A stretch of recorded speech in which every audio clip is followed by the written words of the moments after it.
which is the knife. It's weak, but travels in a straight line. And heading through here, we got another skeleton bomber and a way we can't quite go yet. But take note that the skeleton bomber was the only thing in this room. It won't be that way for long. And the thing that joins it, not the greatest. So, whoops. Give me a second. You gotta be careful with the dual soul system. Or, not the dual soul system. With the dual setup system. Because it's based off of whatever you currently have highlighted rather than whatever was last selected. And already we aren't doing too bad. We're taking out the worm piles quickly enough. Oh, come on, Nathan. There we are. Oh, and of course, we have our slide from the get-go.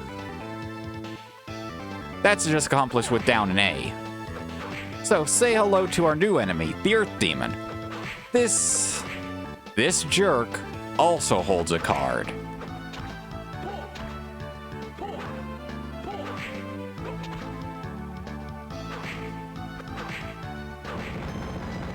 You dropped it immediately, you beautiful psychopath. So, this is the Serpent card.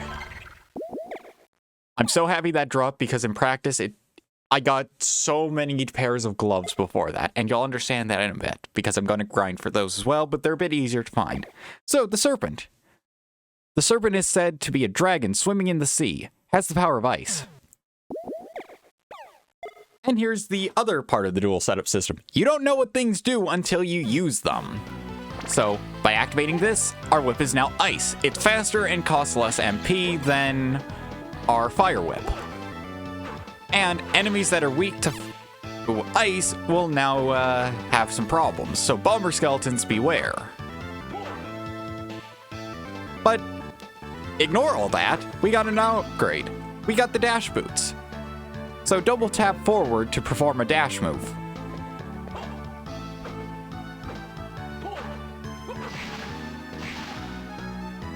Also, this game does have momentum-based jumping. Okay, you gave me both of your drops. That's awesome. So, a bat gave us a wristband, which increases our strength by 5. And heart, which replenishes 10 hearts. Didn't you hear? There was a deal on hearts. 10 for the price of 1.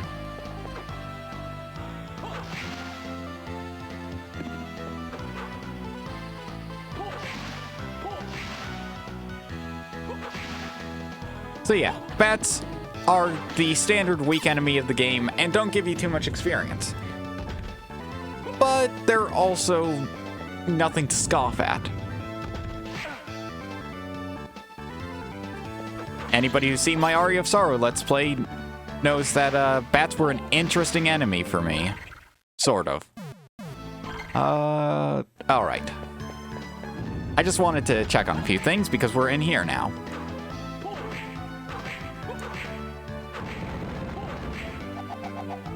So yes, poison worms can drop antidotes. And you want to know what else they drop? Magic gauntlets, which is the item that the Earth Demon drops. So, by destroying that poison worm pile, we made it safe for us to travel and got a level up. And now we got some clothes from a zombie. Following in Soma Cruz's footsteps, or Soma following in Nathan's footsteps, whatever they were wearing before is worse than zombie clothes. But for Nathan, it's all, like, under armor. So it's basically, like, the cotton clothes are just there to help increase Nathan's defense naturally. Or their natural defense. And of course, like any infinitely spawning enemy, the zombies don't have a card assigned to them. Any quick respawning enemy, like the zombies, don't worry about trying to grind on them and get a card. But they do have one nice thing. They're so plentiful and self-regenerating that you could very easily level grind off of them, though the experience they give isn't much. And just... Okay, I want to show this off quickly.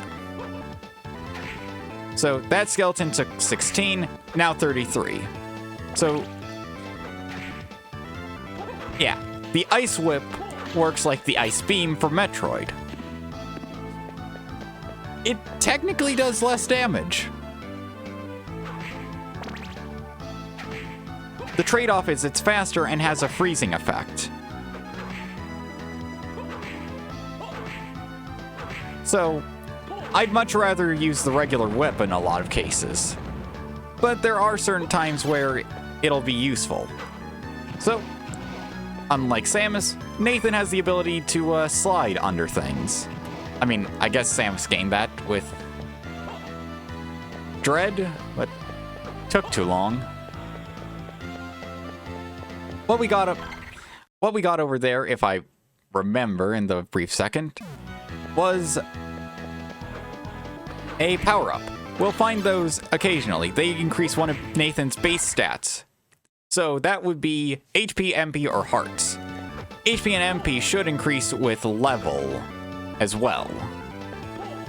So don't shirk level grinding just so you can speed run to all the different locations for power-up items. And right there we had a secret entryway.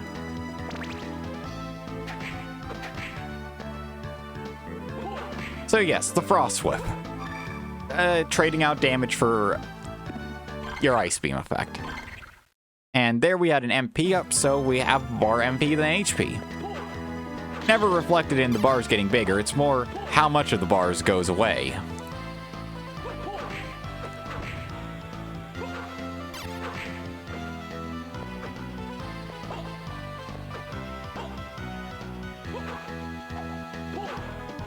Alright, throw your spear.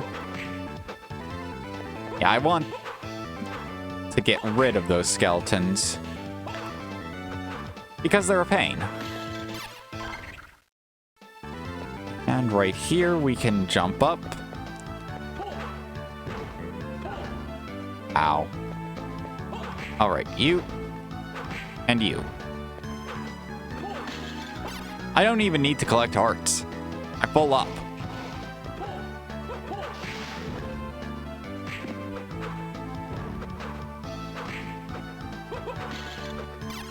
And now we have obtained an HP max, which those HP maxes also fully restore our HP.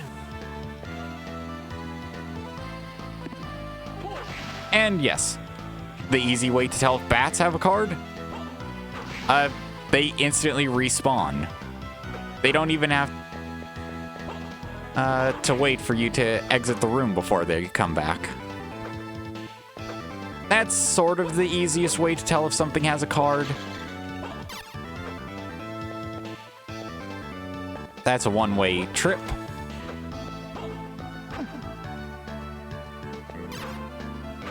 Alright, just get you out of the picture. Head into here for a save room, which I'll gladly take.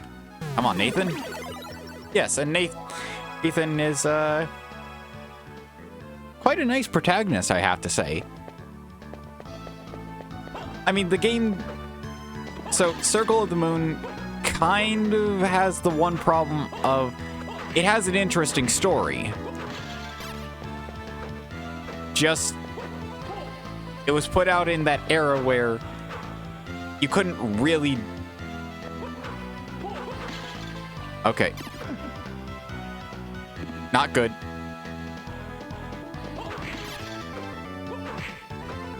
Quickly grab that, then run out. Alright, we got ourselves another wristband from those spirits, increasing our strength by another 5.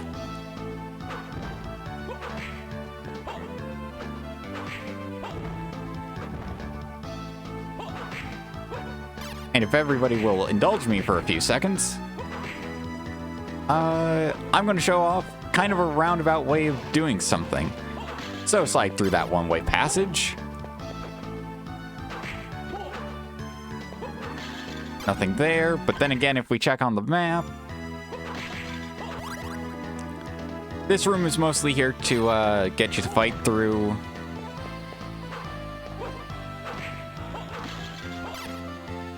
And I mostly go through here to get map completion. Because this is a Castlevania game, map completion actually matters. I'm somebody who really likes their map completion. And going through here, we get ourselves a switch of sub-weapons. So now we have the axe, a classic in the Castlevania lineup. And loads of daggers trying to replace it. I'd rather keep the axe. That's tricky skeleton spearman, lancer. I'm used to other Castlevania games where the lancer has a bit more armor. So basically, we went through that room for a single power-up, but also for a change of sub-weapons, which can be helpful.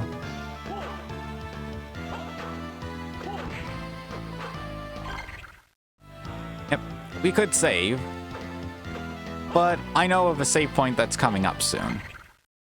Yeah, I got that.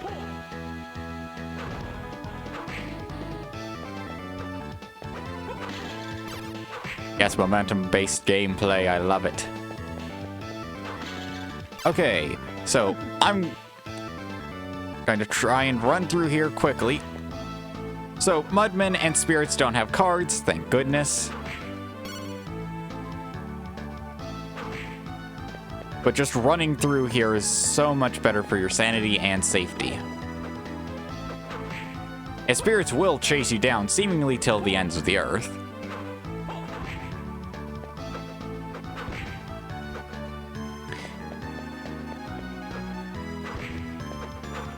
But also, since they're in the vein of infinitely spawning enemies, I really don't want to deal with them. I'm okay with infinitely spawning enemies, it's just more the fact that Spirits and me have a bit of a problem where I get juggled to death by them constantly spawning.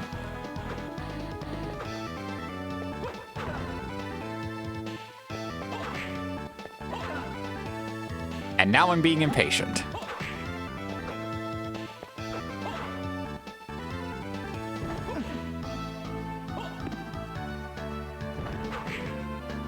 All right. Ow. Nathan? Oh yeah, the problem with the controls. Because Game Boy game, you can't do quick switches. Like, quick changes of direction after just throwing out your whip.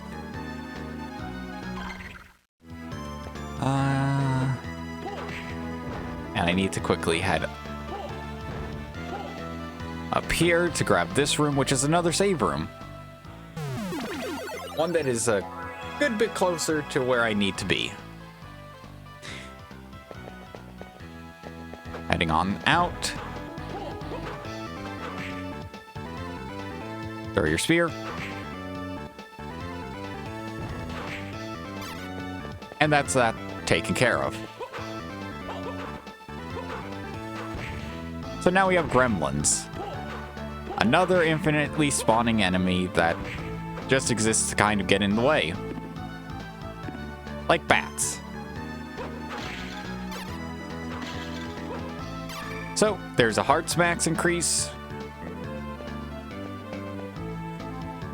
And we just have to head further down.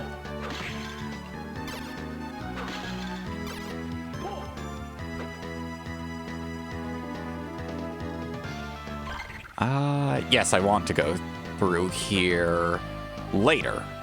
If I come back just, well, not too long from now, it'll actually be better for me. So those were hoppers. They're fleamen. They're just fleamen, just retextured. No, sprite recolors.